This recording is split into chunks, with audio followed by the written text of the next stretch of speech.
Megastar Chiranjeevi ఆ పేరుకి టాలీవుడ్లో ఒక స్పెషల్ హిస్టరీ ఉంది. ఎటువంటి సపోర్ట్ లేకుండా మూవీస్లోకి వచ్చి హీరో అయిన మాట వాస్తవమే.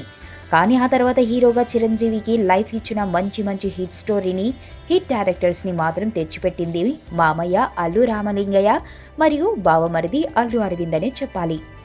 చిరంజీవి ఎంత సినిమాలో పెద్ద స్టార్ అయినా చాలా కాలం వరకు పెద్ద రికార్డ్స్ స్థాయిలలో ఆస్తులు కూడబెట్టింది లేదు.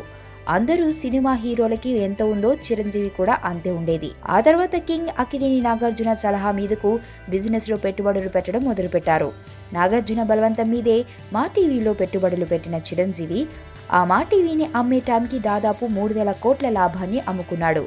అప్పటి నుండి చిరంజీవికి బిజినెస్లో బాగా కలిసి రావడం మొదలయ్యింది.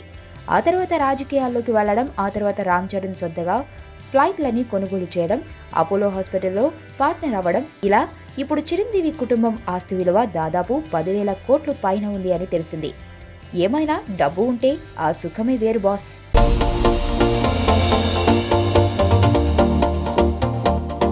ఇక్కడున్న రంగులన్నీ నీలోనే ఉన్నాయి. నలుగురిలోకి వచ్చి చూడొచ్చు కదా. అబ్బాయిలకు కావాల్సింది ఒక హగ్, ఒక ముద్దు, అంతే. దానికోసం ఏవైనా చేసేస్తారు. చాలా చూసేసినట్టుంది. దూరం నుంచి చూడ్డం కంటే దగ్గర నుంచి చూడ్డం ఇంకా బాగుంటుందని వచ్చేసా. బాగున్నావు.